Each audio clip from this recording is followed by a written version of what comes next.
is included in the current bill, it's actually in conflict with the definition that is being used in both the convention and the Air Services Licensing Act. And our response to that is that the definition is not in conflict with those that are contained both in the Chicago Convention and the Licensing Act. And what we have provided here is a broad definition than the two definitions that are provided in the Convention and the Licensing Act. And this definition includes any services operated by aircraft, irrespective of whether such services are operated for reward or on a schedule basis, because the definition that the air service currently in both Chicago Convention and the Air Services Bill, the focus more is on services operated for reward. And we are saying that, unfortunately, not unfortunately, but we are actually stating as a fact that regulating safety and security should not be limited to those services operated for rewards, because it also incorporates services that are actually operated by those who have been awarded licenses, and they are actually using those licenses for personal use. And should anything happen, safety and security should also apply to those licensees that are actually not operating for reward. So just to stress this issue, we are therefore saying safety and security regulation is required, irrespective of the regularity of the service and the commercial aspect thereof. And then moving to the next one with respect to the new definition provided of the executive responsible for aircraft accident and incident investigation. And the question here is whether it will cause any conflict of interest. And as I have already explained, Chair, why we could not actually operationalize the current Chapter 4 based on the stance and the government policy with respect to establishing ASIP. So we are then saying that the position that is actually being proposed in the bill is the most ideal position, considering the circumstances that have actually articulated. And as I've also articulated earlier, that we have engaged a KO on this issue, and to a certain extent, and the organization is satisfied with the arrangement, and with ASIP being in place, they will easily deal with situations similar to the calibration aircraft owned by the CAA, and therefore this executive will therefore be responsible for managing the aircraft investigators. And those investigators will be designated by ASIP to investigate specific accidents, should we have some. So it is therefore critical that we establish a framework, and we set this framework in advance so as not to hamper the work of ASIP. And we are further articulating there, and basically here we are further stressing the point that I've just alluded to, that ASIP will not have any HR functions nor administrative structure to perform administrative function. So the current constraint compelled us to adopt this process. Then I'm moving to the next intervention that was made, with respect to section 28(1). And here, in the intervention that was made, there was mentioned that there's an ACAO recommendation, and they further, Mr. Van Zyl further articulated what that specific ACAO regulation says. And in our response, we are actually saying that, ACAO issues both recommended practices and standards. And we are saying that ACAO has minimum standards, and those standards member states are actually required and obliged to meet. And should we fail to meet those minimum standards, then we will end up having significant safety concern, and those significant safety concerns will actually be registered by ACAO against a state. And we are further articulating here that minimum standards, with respect to minimum standard, ACAO has recommended practices, and these are the practices which are recommended. So there's a difference between minimum standards, because minimum standards, you are bound as a member state to ACAO, you are bound and forced to comply to those standards. But the same principle does not apply when it comes to recommended practices, because those are just recommendations that states should actually comply with. And basically, recommendations are issued because ACAO fully understands that not all member states will be able to implement the recommended practices. And this is precisely the reason why they were not elevated to the level of standards. So there is no way that ACAO can actually penalize us simply because the accident investigation authority is reporting to the same minister. And under our current circumstances, we have received a very high score, even on accident and incident investigation. So the passing of this bill, therefore, will enhance our overall achievement. And further aspects of independence will be explored when our circumstances have changed. Then moving to the next interventions that were made around section 16 with relate to relevant expertise and qualification. We are responding there saying that the commissioner and the experts appointed by the minister will be capable to do the necessary assessments. And with respect to intervention made on section 30, we are actually saying that ASIP will be paid out money appropriated by Parliament and levies imposed on charges for services rendered. And with respect to the intervention made on section 34, relating to search and seizure by appointed investigators, our response there is that the bill was certified as consistent with the Constitution, and this was actually done by the Office of the Chief State Law Advisors. And with respect to the question posed on section 34, our response is that the content of the certificate will be prescribed by the regulations. Then moving on to the other interventions made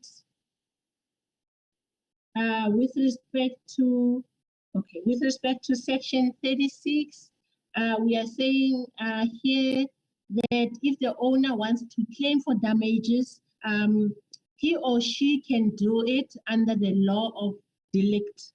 So liability does not have to be established in this act, as we have already such a framework in existence. And with respect to section 41 that relates to aircraft accident and incident report, our response there is that this is an operational issue that is already covered in the regulation, and it will be maintained in the regulation. Chair. So moving to the next intervention, and the intervention made relates to section 16 relating to the rules, and this is around that the view that ASIP will be a monopoly with no free market access for checks and balances, and we are maintaining that it will not be a monopoly. ASIP is not providing any service for reward, so that by itself cannot actually make it a monopoly.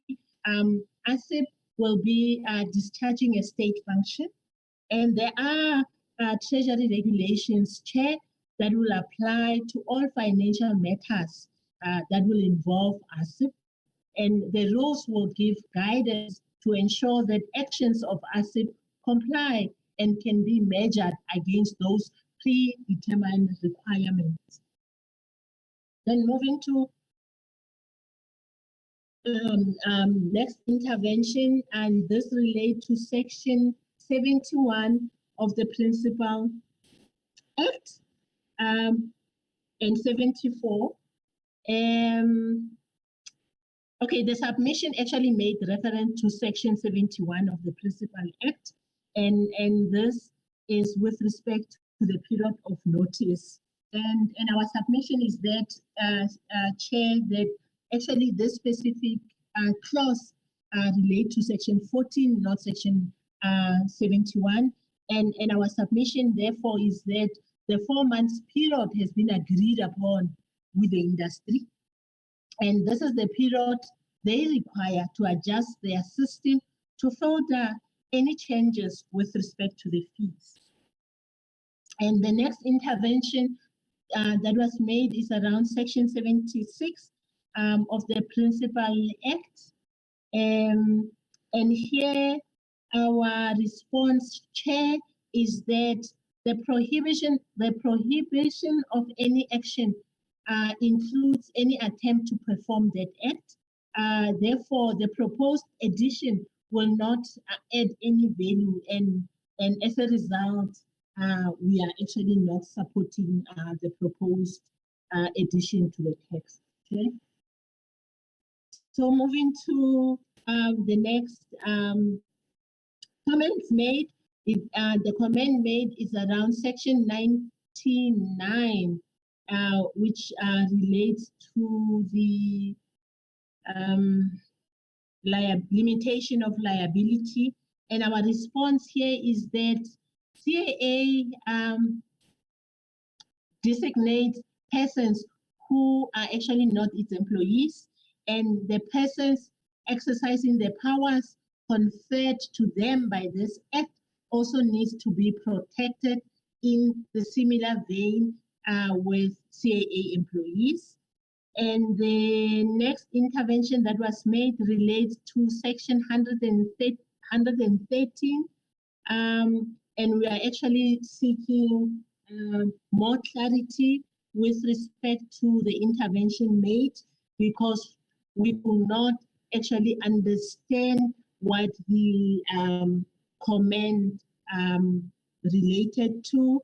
And today in the presentation, we were kind of hoping that we'll be able to pick up what the written comment was all about when Mr. Van Zyl presented, but unfortunately we could still not pick it up. So if it can please be clarified so that we can respond to it accordingly. And the next intervention that was made relates to section 130. This is with respect to the exemptions, and the intervention that was made was that the exemptions in the bill are not practical.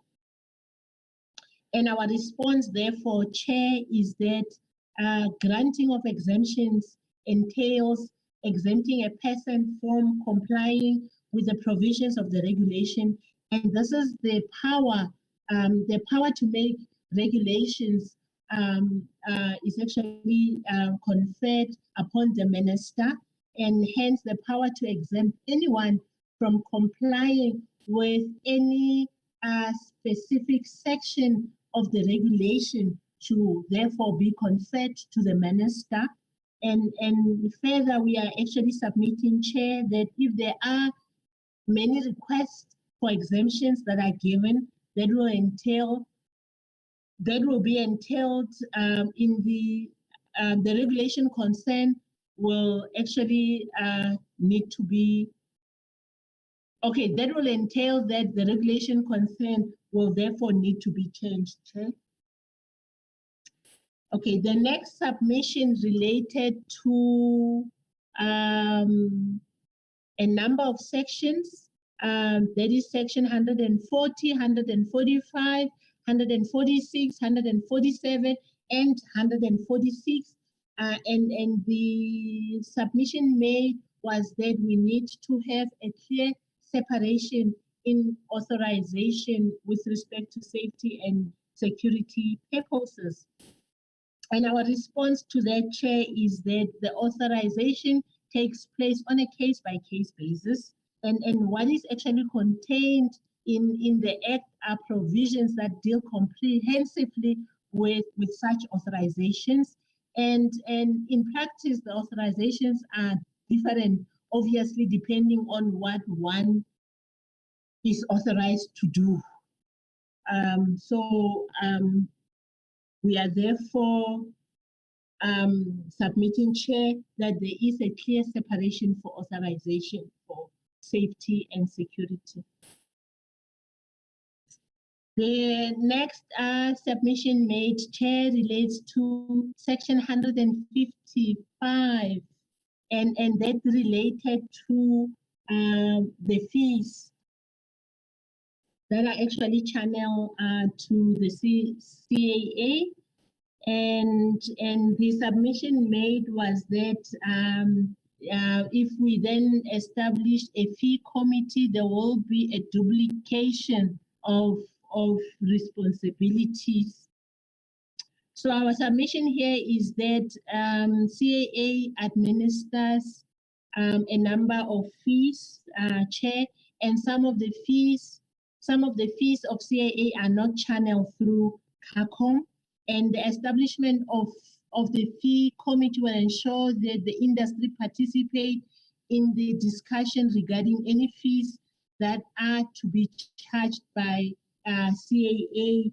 And when we refer to some of the fees that are not channeled through CACOM, we are actually refer to the fees that are actually supposed to be levied in terms of the Fuel Levy Act. So that is our submission, Chair. The next. No, you can proceed, Madam Chair. I thought you were pausing. Oh, okay. Thank you, Chair.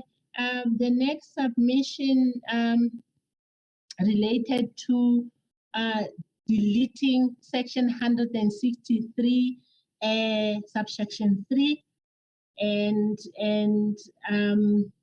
the submission provided reasons why the particular section should be deleted, and our response to that is that the deleted section required an official. Oh, okay. My apologies, Chair. We are in the bill. We are proposing the deletion of section 163, and the submission that was made is that it is actually not justifiable for us to delete this particular section, and the reasons were provided as to why it is not justifiable. And we are actually saying that if we look at the particular section in question, it actually requires an official from the department to make copies of the annexes that are issued by a KO and make them freely available to anyone who is actually requesting such copies. And we are actually saying, submitting, Chair, responding, Chair, to the intervention made. And we are actually saying that we are deleting this because this contravenes the copyright of a KO. A KO annexes are available on the KO website, and they are for sale, and whoever needs to use those annexes can actually purchase them through a KO, and us making copies of the annexes that are being made available for a fee by a KO amounts to contravening the copyright. Okay. Moving to, I'm almost at the end of the presentation, Chair. So moving to the submission. Okay, I think I need to pause here, Chairperson, because I was addressing the submissions that were made by Mr. Van Zeen and Mr. Veldenboer. So if you allow me, Chair, I will pause here for now. I thank you, Chairperson. Thank you, Madam Chair, for that. Again, it looks like Mr. Story is back now with us. We also on the chat that he got disconnected.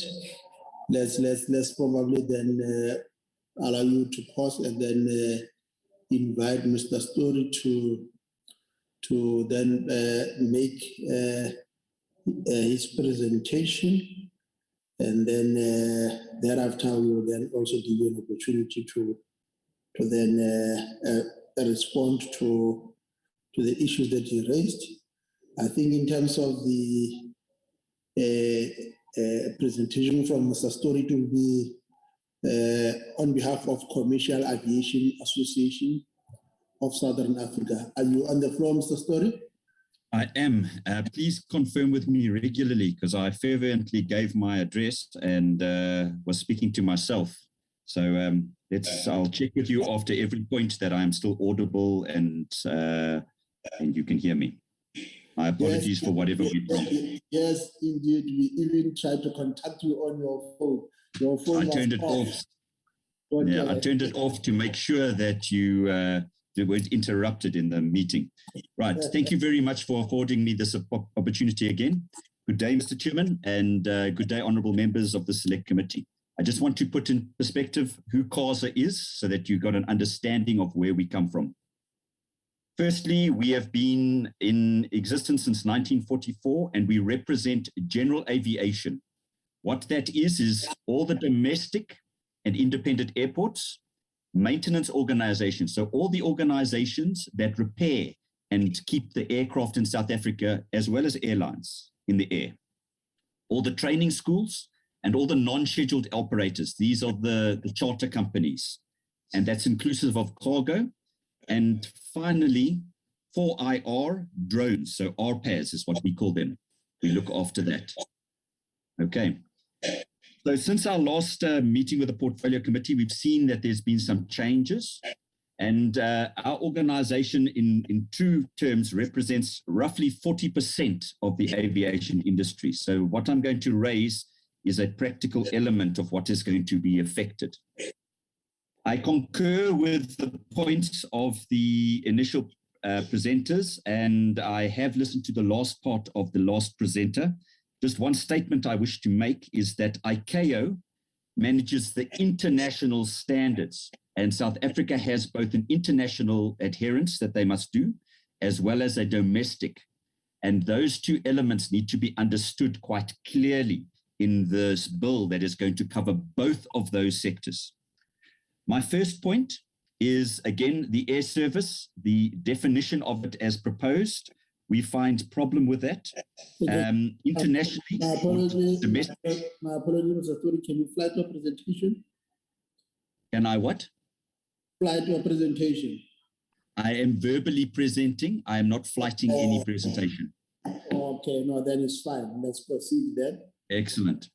So the definition of the air service is it was designed under to align with the Article 96 of the Chicago Convention, and also it is covered in the Air Service Licensing Act. You must be aware, and the legal advisors must be aware, that we are currently redeveloping and aligning and integrating both the international and the domestic air service license. And the definition wherein that is carried should be aligned with this document, and we do not believe it is. The poignant deletion of scheduled and public from the definition means that you are now going to include all training, all of the other things that are not air services.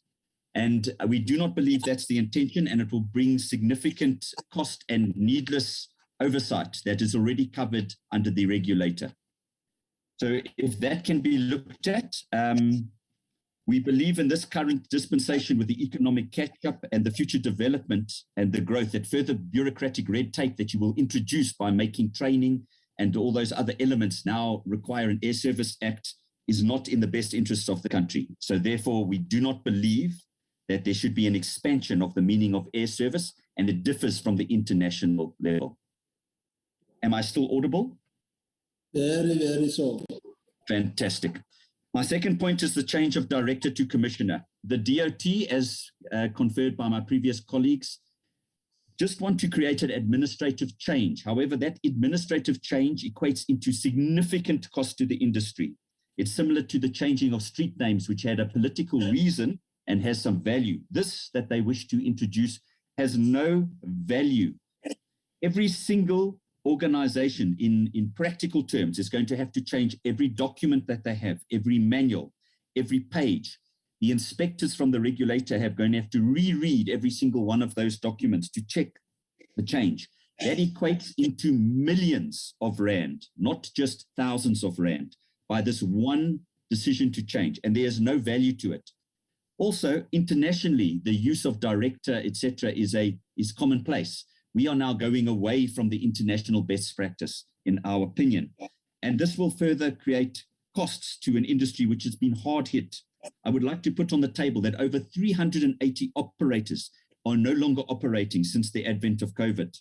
And to do this to the industry is not going to make any sense whatsoever. All right, my third point, if I am still audible. Clause 48, the amendment of Section 130. Which is the technical standards, and this is a duplication where we're going to go to the minister to give to be able to empower exemptions, etc. In practical terms, first of all, the DOT does not have that expertise. So either they're going to develop their own department, or they're going to have to develop some sort of efficient interaction with the regulator that has those skills. Judging by the slowness of the interactions with the Air Service Licensing Council, which is currently not functioning, and also in the inability of the operator or of the regulator currently to deliver on its very own service standards, this is just adding an extra level of bureaucracy, and we cannot see in practical terms how that is. If the DOT is going to be able to show us how they're going to efficiently do this, possibly. However, at the present moment, due to these inefficiencies, we are already seeing a significant exodus of aircraft, the large revenue-generating aircraft, to neighboring countries and other countries. And putting in this extra bureaucracy, I don't see how it's going to work. And furthermore, the appeal process, when the director or even the minister puts in a regulation, and it's not an administrative side, there are practical needs to change regulations on the go. Having a long time to have that happen equates to these aircraft standing on the ground or these operations not working, which actually turns into lots of money. The appeals process, which is an appeals committee, that is also in abeyance, which is also run by the DOT, which is not functioning at the present moment. So this act is going to empower two sections that are, in our humble opinion, not effectively operating and create a longer period for this to work. So that's on those. Clause 4, I've got two other clauses that we're going to deal with, or my part 4, which is clauses 52 to 59 and 140 to 148. This is the extension of the powers of the authorities. We believe an extension is not warranted. We have experts in SAPS, we have experts in the SADF, we have experts in SARS. We should be seeing combined missions where the limited authorities of the civil aviation inspectors utilize with a joint agreement those different departments. We do not believe the expansion of those powers is suitable for the industry, and it also lends to irrelevant groundings, irrelevant things that could be happening with those extension of powers issued to those inspectors. So we believe that needs to be looked at very clearly. Second to last, the strikings of sections 156 to 162 and the amendment of 163 will undermine the very independence of the work and the robust, well-developed systems to debate and create regulations which we send to the minister or we promote to the minister. If you are going to move it to where it is that it falls underneath the commissioner, nay, the director of civil aviation, you're going to bring in undue bias, which we have seen already. And that is not going to be a correct way to move forward. That undue bias where the director is now creating the regulations through to or guiding through to the minister is not a fair reflection of what has happened there. We have seen this time and time again, and you can go and look at the current CARCOM process where that has been attempted. If you look at the submissions made by the Civil Aviation Authority that the industry absolutely goes against and we end up with a better regulation, I believe the bias created by this regulation is not going to be in the best interest of South Africa. And finally, my point 6, which is two elements here. The words that have been put in here, which is unreasonable and unacceptable to us, shall endeavor to consult with relevant stakeholders to determine charges and fees is most disturbing. Shall endeavor doesn't mean that you are going to consult, which is a necessity in a democracy, which we attempt to uphold in South Africa. We do not believe that the CAA can exercise these powers under this. This is impractical and we believe almost draconian. And we put forward that we do not believe that this will pass constitutional muster if you endeavor to consult. CASA also seems to have been omitted from the list of consultative bodies. We see by name the Association of Airlines in South Africa, which is just a small segment of the aviation industry in South Africa. We see AXA, which is only the state-run airports. However, CASA, which represents the independent airports, all the other functionings of there is omitted as one of the official bodies to be consulted with, and that we find irregular. Finally, in my end off, many of the other African states have failed to protect their general aviation industry and their recreational industry, which this act in certain areas is running roughshod over because they are adding ICAO to something that should be domestically developed. And we have seen a significant decline in those aviation activities that are feeders and the growth areas in aviation. And that is one of the fundamental reasons why we are not seeing the growth. Please note again, the employment growth to about 50% of the youth that is coming into the market. We need to grow this industry, and this act in certain areas is going to inhibit that act in practical terms. We trust you will look at these additional comments that are in our PDF. So we put a letter in and a PDF of the bill with other points that are noted in that bill, which give other information. We trust that you will look at those in your further deliberations, and we trust that what comes out of those deliberations will not have the negative effects that we believe currently you are about to introduce. Thank you for hearing me. My apologies for not presenting at my time due to the technical glitch, and we hope that we will see this accommodated in the final document. Thank you, the honourable members of this committee. Thank you, Mr. Chairman.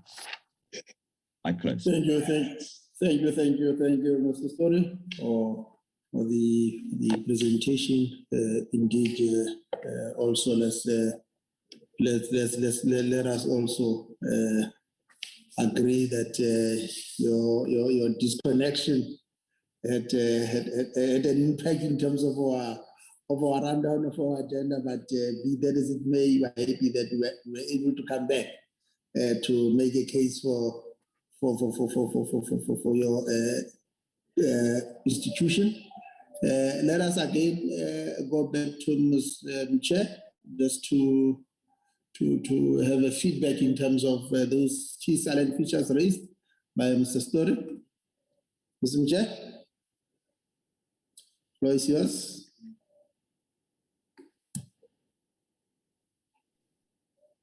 Thank you, Chair.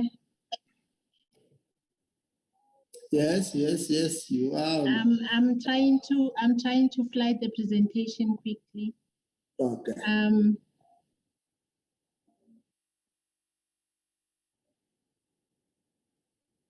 Can I then get confirmation that we can all see the presentation that is being flighted?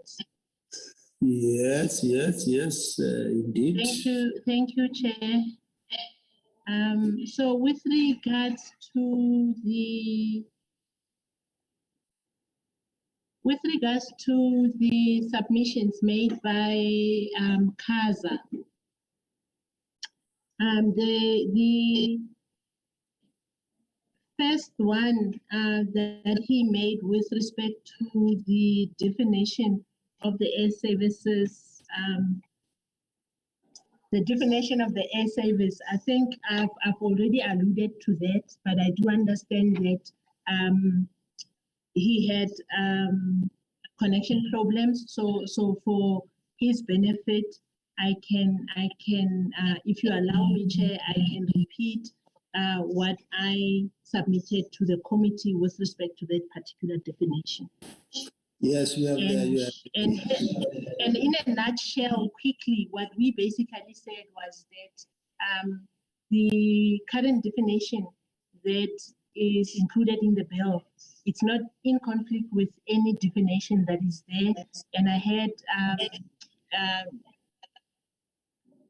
CASA referring to the Licensing Act, and we are saying it's not in conflict. What we are aiming to achieve there is to have a broad definition, and mainly because regulating safety and security should not be limited to certain services. So that's basically the reason why we are then broadening that scope in the definition.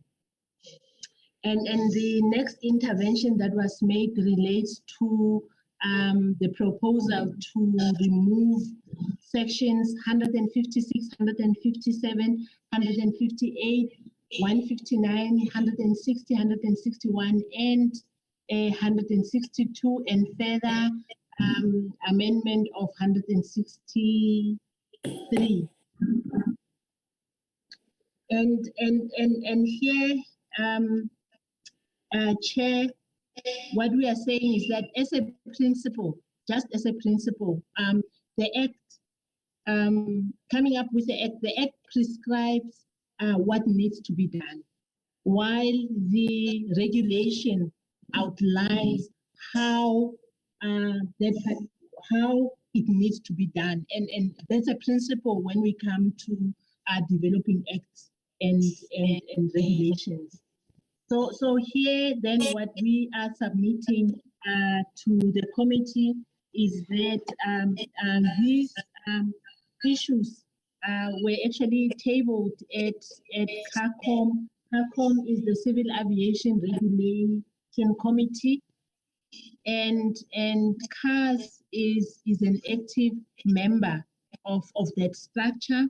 And our submission is that this issue was tabled at CACOM, and it was thoroughly discussed at CACOM, and an agreement was reached anonymously, so with the explanations that were given why these particular sections are actually moved from the Act and to be incorporated almost verbatim into the regulations. And we are saying that these sections are better provided for in the regulations, and the responsibility to make the regulation is actually entrusted to the minister, and CACOM is an advisory body that actually advises minister and CAA on the regulations that needs to be developed and brought to the minister's attention for consideration and approval. So it is therefore not clear how the independence of CACOM will actually be undermined by just moving the provisions of the Act into the regulation, Chair. And we are actually, there's a pronouncement, so we are not agreeing that the existence, the independence of CACOM will actually be undermined, because in the Act, there's a pronouncement that is actually being made on CACOM, and there's a part on how these particular sections will actually be moved into the regulation, Chair. And the other submission that was made is with respect, and this is mainly on the written submission that was submitted by CASA. They raised a question on the definition that we have that is as prescribed, and they're actually saying there that it is actually strange that CACOM is actually not mentioned at all. And we are saying as prescribed means as prescribed by the regulation, and this is captured in Section 1 of the Principal Act, Chair. And we are further submitting that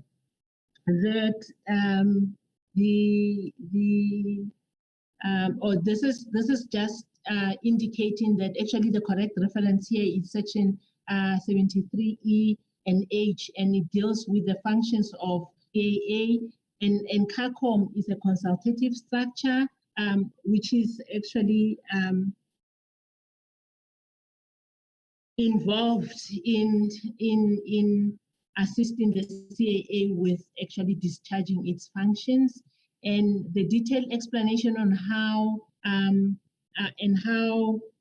consultation is done through CACOM will be contained in the regulations, Chair. The next submission that were made relates to their questioning Section 72 in terms of adding paragraph G. And we are actually saying that here that it is government's prerogative through coming up with legislation on giving some responsibilities to the CAA. And we are actually citing an example here. We are saying that the Environmental Management Act may impose responsibilities on SACA on regulation of environmental aspects of the civil aviation, and further on number of labor legislation imposed, and also on a number of legislation which will impose a duty on CAA to perform certain functions. And with regard to the submission made with respect to deleting the word civil aviation, our submission, Chair, is that we are envisaging that other legislation will give responsibilities to CAA, and such responsibilities will normally be accompanied by user charges or any other form of compensation. And this is not only limited to the civil aviation legislation, Chair. And with respect to submission made on Section 99 that actually deals with the limitation of liabilities, our submission is that limiting personal liabilities of administrative decision made in good faith, it's not unconstitutional, Chair. And we are further submitting that this was subjected to the state law advisors, and the state law advisors did not find it to be unconstitutional.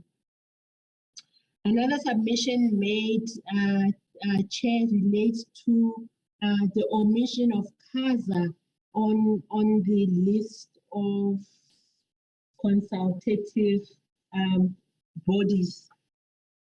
And here, Chair, we are saying that we don't have a list of consultative bodies. What normally happens is we consult different stakeholders depending on the relevancy of the issues that are being discussed at that particular stage.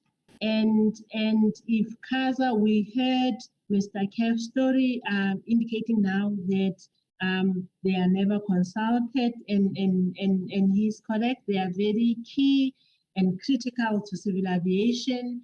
And we are further here submitting, Chair, that if CASA has issues with the fact that they are never consulted whenever the department engage on civil aviation related issues, the organization should actually engage the department in that regard to sort it out, because clearly this is outside this. Clearly, this is outside this process, and I think this is my last response to the intervention made. I do submit, Chair. Thank you so much. Thank you, Madam Chair, for the comprehensive response to the issues as raised by all our three presenters. The response to a larger degree put us in a much more better position to locate the thrust of issues raised by our different stakeholders who indeed responded to our clarion call when we invited them to comment on the Civil Aviation Amendment Bill. And we will now take this opportunity just to get a sense from the parliamentary's legal advisor, Mr. Frank Jenkins, as to whether there are any issues that you want to converse with us in response to the thrust of the presentations. Over to you, Mr. Jenkins. Sorry, Chairperson, I just dropped my pen. Thank you very much, and good morning to all the members and the members of the public who made submissions. Chair, I hope I'm audible. I've made notes throughout the meeting, and I've also brought my historical engagement with us from the National Assembly Portfolio Committee with me this morning. Chair, the policy issues about, in simple terms, who must do what and how do we decide which functions belongs where, or what name to call this person or that, those are policy issues which the department has responded to. So I will keep myself with the provisions that I think we need to say something about. And I think the most important, Chair, is the search and seizure provision. Now, the search and seizure provision, we have in Parliament considered this a few times, most notably when the Financial Intelligence Services Act bill was referred back in 2016. So we had a senior council opinion on what is search and seizure, also of a licensed premise, and there is provision, a constitutional allowable provision there that says that we can do a search and seizure under certain circumstances without a warrant if it's a licensed premise, even if it's an unlicensed premise. If you get permission, you can, or if it's if you can satisfy certain requirements. So, Chairperson, on that matter, I can look at the detail of the provision in the bill and come back to the committee on search and seizure. Chairperson, the other thing that's important for our office in Parliament, the Legal Service Office in Parliament, is consistency issues. We look at quality of legislation, and there were submissions this morning about inconsistencies, inconsistent use of airport and aerodrome. And we will look at that. And that's also an editing issue of getting the quality of the bill correct. Chairperson, the issue of conflict of interest, that's my last point I wanted to make.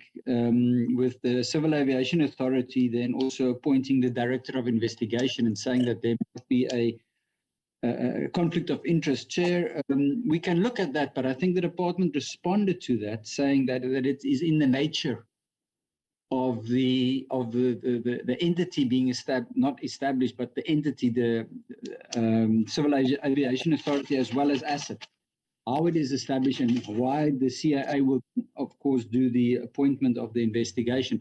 So I don't think that's a critical issue, but we will look at that, Chair. So those are the three issues I wanted to highlight. The search and seizure, which I'll come back to the committee, consistency issues, which is very important so that we have properly written law, and then the issue of rationality with the appointment of the Director of Investigations, although I'm not too concerned from where I'm standing, Chair, this, because you can't, I must just put it like this, one cannot assume that there will be a conflict of interest. A conflict of interest has a certain definition. You can also not assume that there will be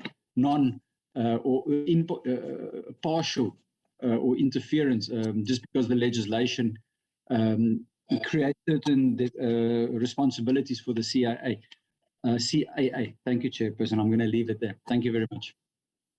Thank you, Mr. Jenkins. Can we then get a view from the State Law Advisor?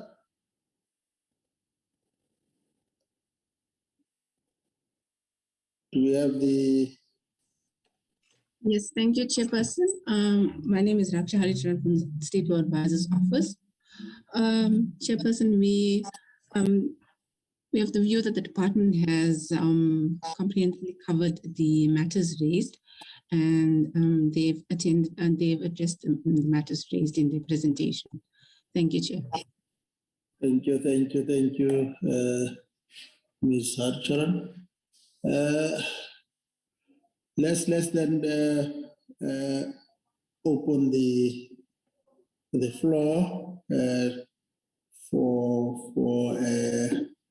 clarity-seeking engagement from honorable members, take into account that we will indeed have an opportunity in our next sitting to deliberate on the report and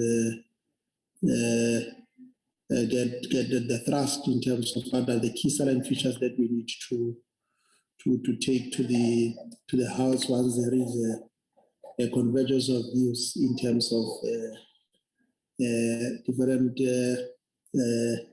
provinces, because this is a Section 75 bill, so it means it has to get the necessary support of provinces. I've noted Honorable Tim Pratchester. Let's start with you, Tim. Chair, thank you very much. Yes, I just wanted to confirm that obviously there's still time for deliberation on this matter, and as you said, it still has to go to provinces. But Chair, I just would like to thank all the industry experts and representatives who've joined us this morning. I think often, you know, I'm certainly not an aviation expert, and it's good to hear from all parties involved so that we can educate ourselves better. And their input certainly will help us charting the right way forward. Thank you, Chair. Thank you, Tim, for that. Let's get a sense from whether there are any further deliberations that honourable members would want to engage with in terms of clarity-seeking question.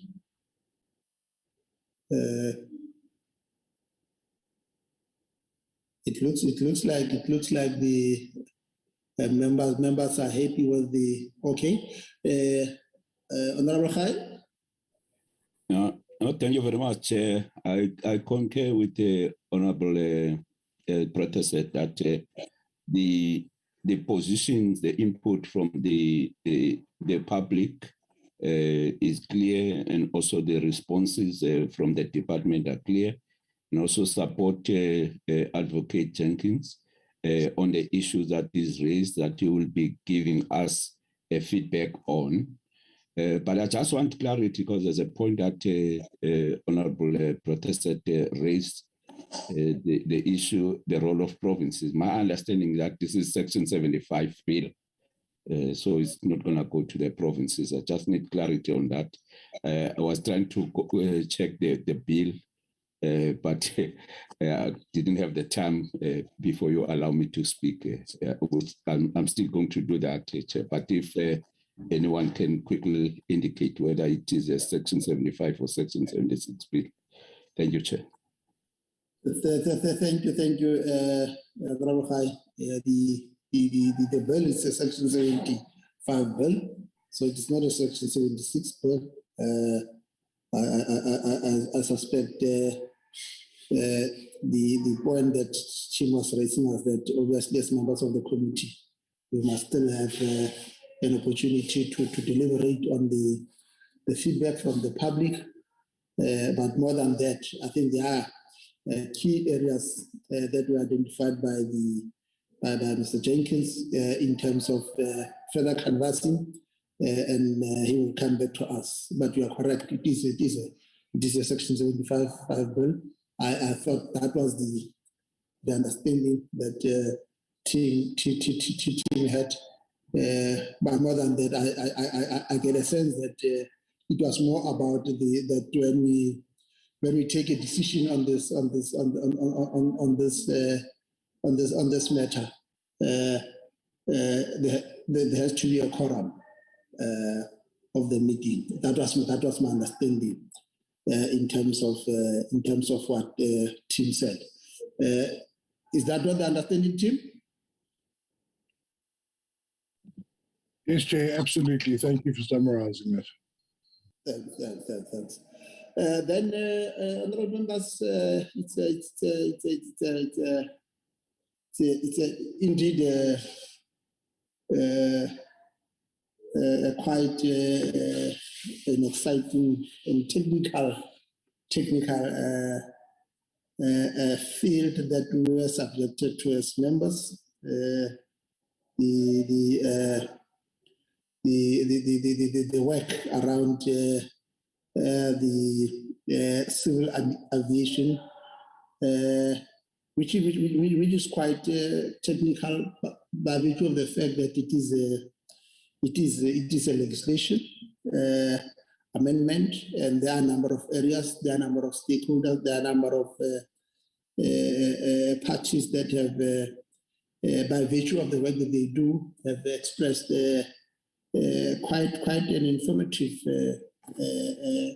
issues ranging from right at the beginning, the definition, then the isolated, but more than that, areas that they are of the view that do not belong to the Act, but to other areas. But other than that, I think what is quite important is how the department has responded to that. There are areas, whether it is a heliport, whether it is an aerodrome, whether it is an air service, those definition, the angle from which various participants has raised, and how the department also responds is an eye-opener to all of us in the sense that it then put us in a much more better position as members of the committee when we deliberate, and we are able to zoom into those areas, whether it is around limitation of liability, whether it is around the consultative bodies. But I think what is quite important is the need to ensure that as we amend our legislation, what is quite critical is to ensure that all of us are on board. But I think let's then agree that the role that the department, the role that the ministry is also taking in terms of this legislation is quite important. I think we'll all remember that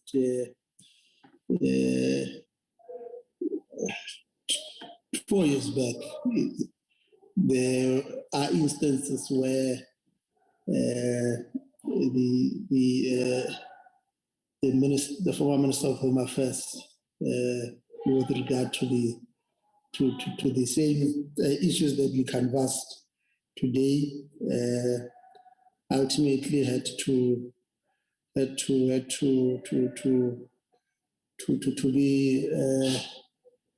face consequences. I think those that will still remember.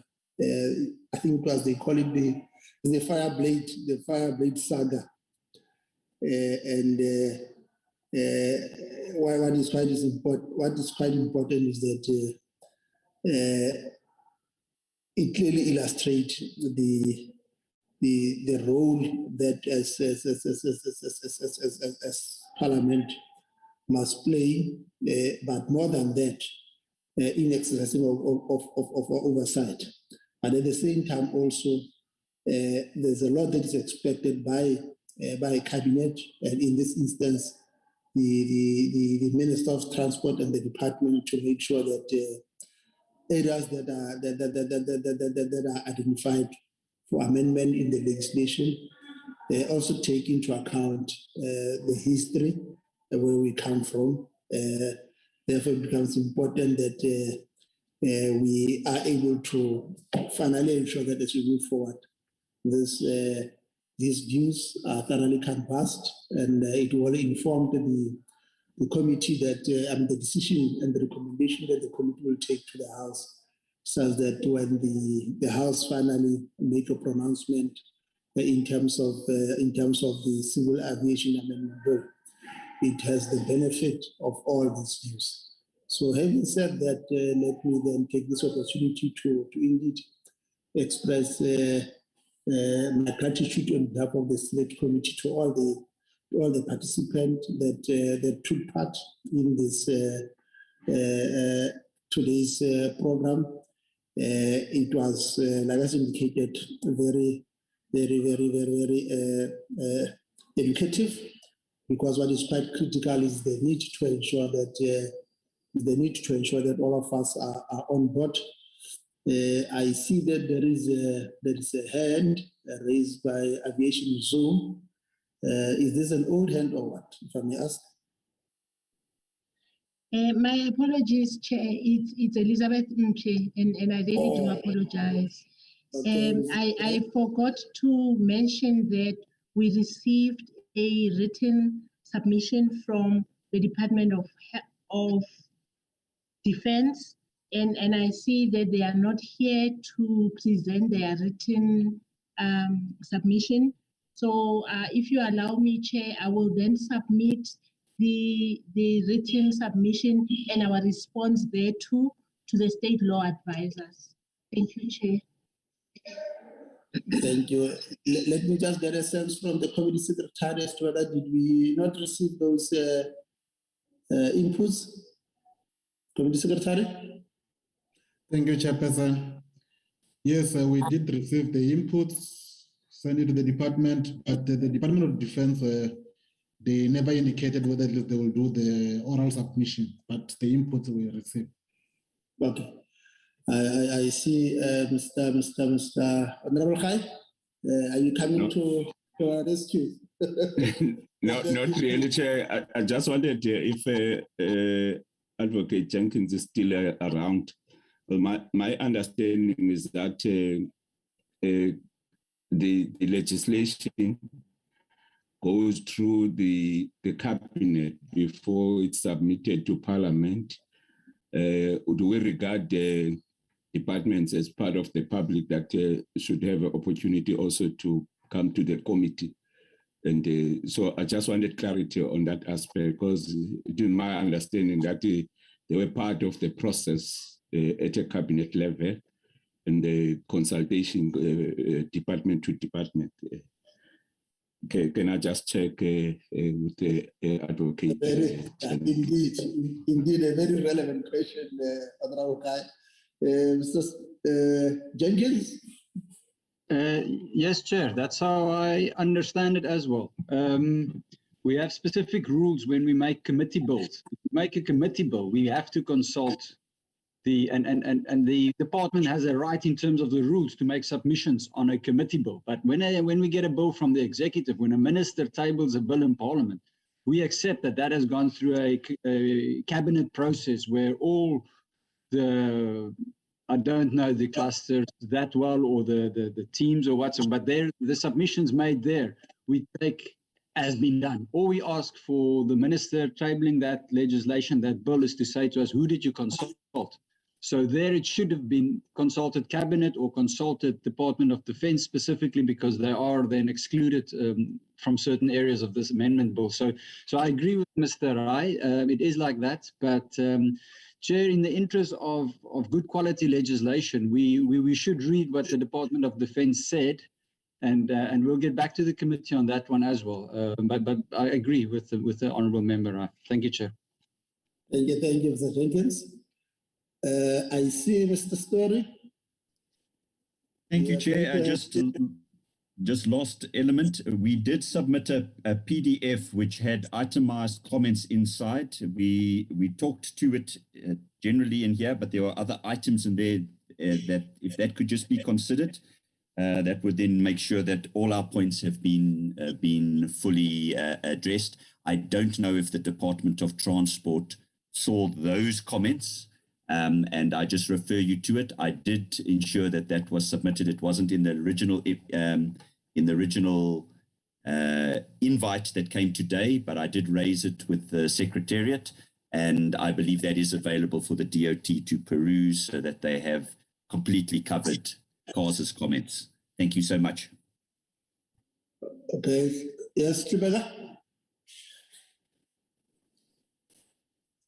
Thank you, Chairperson. Yes, indeed, the PDF was sent to the department, and the department they've added in their responses. There's an updated presentation that we just sent this morning while the meeting was in progress. Okay, thanks. I think then, having said that, I think we have enough material at our disposal, both from the presentation made by all the presenters, the response given by the department, but also in addition to that, like as Mr. Jenkins has pointed out, for the benefit of getting an angle from why those two departments also made presentation. We'll have an opportunity to go through those views, and we are looking forward to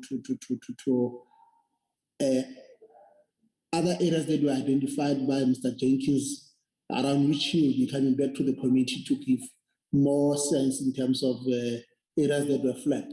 But having said that, let me then take this opportunity, like I said, indeed indicated to, on behalf of the committee, thank all the presenters from Mr. Van Zyl Wadenboer and Mr. Story, but also how the department has responded to that through MEMJ, and also inputs and comments that were made by honorable members. Let's then allow the presenters to exit our meeting,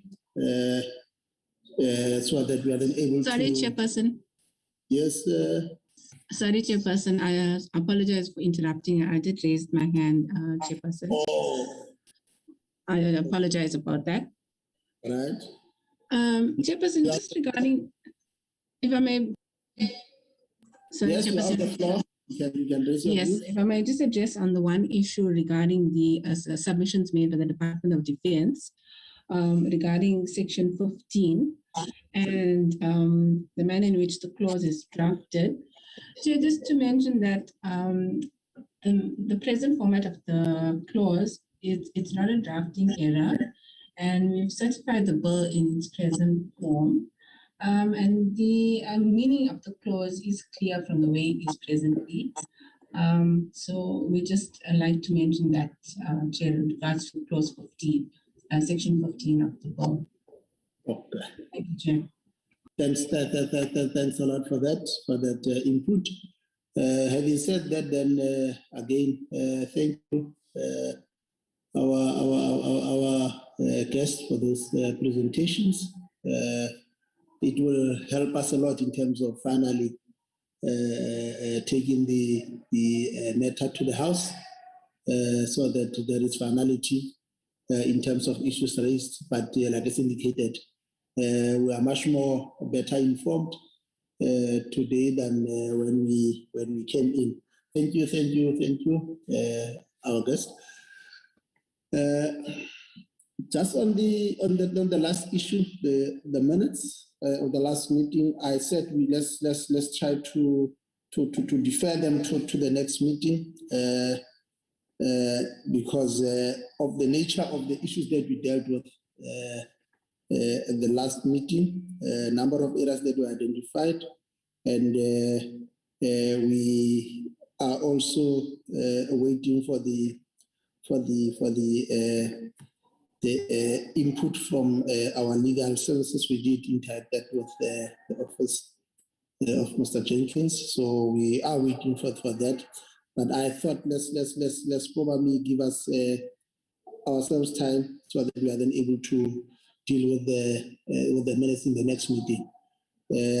Having said that, honorable members, can I then take this opportunity to formally express on behalf of the committee our gratitude to all of you for having made this meeting a success, from all yourselves, from the committee secretary, the researcher, but more than that, our legal advisors.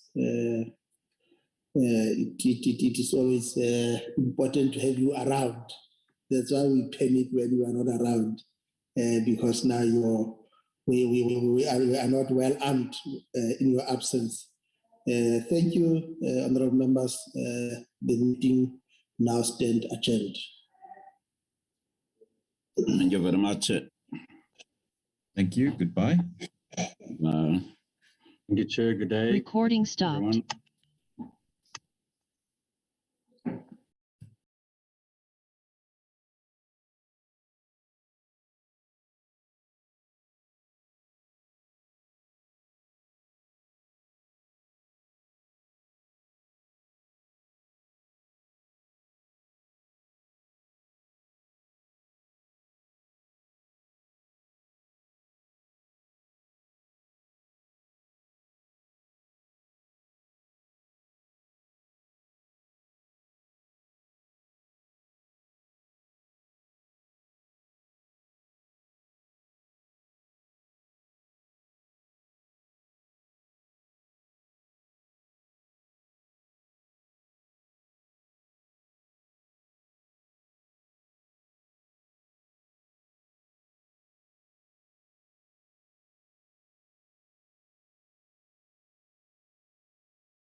Apologize for interrupting. I did raise my hand, Chairperson. In the last meeting, a number of areas that were identified, and